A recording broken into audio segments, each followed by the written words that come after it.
Hey guys, আজকে বানাবো পনিরের দারুণ একটা রেসিপি। তার জন্য পনিরটাকে আমরা ম্যারিনেট করে নেব mix herb, oregano, paprika powder, lemon আর নুন আর দই দিয়ে। আর এর মধ্যে গার্লিক পাউডারটাও অ্যাড করে দেবো। এই সব কিছু দিয়ে পনিরটাকে বেশ কিছুক্ষণের জন্য ম্যারিনেট করে রাখতে হবে। ওভারনাইট করে রাখতে পারলে আরও ভালো হয়। তারপরে আর কি, প্যান গরম হতে দিয়ে দেবো। এর মধ্যে পনিরগুলোকে ভালো করে আগে ফ্রাই করে নেব। পনিরগুলোকে একটু টাইম দিয়ে ফ্রাই করতে হবে, যেহেতু দই অ্যাড করা রয়েছে। তাই এপিট ওপিট ভালো করে লাল লাল করে ফ্রাই হয়ে গেলে পনিরটাকে তুলে রাখবো। তারপরে আমরা ভাত বানিয়ে ঠান্ডা করে রাখবো। সেই ভাত দিয়ে বানাবো হচ্ছে herb rice. Lemon herb rice বানাতে জাস্ট 2 থেকে 3 মিনিট লাগে।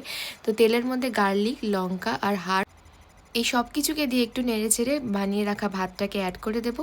এর মধ্যে নুন আর ভিনিগার অ্যাড করে দেবো। এখানে তোমরা লেমনও অ্যাড করতে পারো, আমি ভিনিগার অ্যাড করে দিয়েছি। এই একই রকম টেস্ট লাগে খেতে।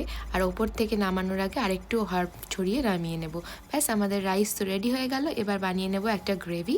গ্রেভির জন্য এই সেমভাবেই মশলা দিয়ে আমি শুধু বেসন আর দই দিয়ে একটা পেস্ট বানিয়ে নিয়েছি। এবার প্যানে তেল গরম হতে দিয়ে এর মধ্যে দিয়ে দেবো একটু গার্লিক কুচি, একটুখানি পেঁয়াজ কুচি, আর দিয়ে দেবো একটু শেজওয়ান সস। শেজওয়ান সস না দিলেও হবে, এটা জাস্ট অপশনাল। যদি ঝাল খেতে ভালো লাগে তাহলে এটা দিতে পারো। তো তাই জন্য আমি একটু দিয়েছি।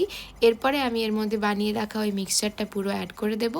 মিক্সচারটাকে একটু ভালোভাবে নেড়ে চেড়ে এর মধ্যে অল্প অল্প করে একটু জল অ্যাড করতে হবে। ওই বাটিটা ধুয়েই জল তোমরা অ্যাড করে দিতে পারো। ব্যাস, তারপরে একটু নেড়ে চেড়ে ভাজা ভাজা হয়ে এলেই আমরা এর মধ্যে অ্যাড করে দেবো ভেজে রাখা পানিরটা। আর তারপরে নামানোর আগে আরও একটু মিক্স হার্ব ছড়িয়ে আমরা নামিয়ে নেব। গরম গরম এই খাবারটা খেতে কিন্তু অসাধারণ লাগে। অবশ্যই তোমরা একবার বানিয়ে ট্রাই করে দেখো। আর আমাকে কমেন্ট বক্সে জানিও তোমাদের কীরকম লাগলো।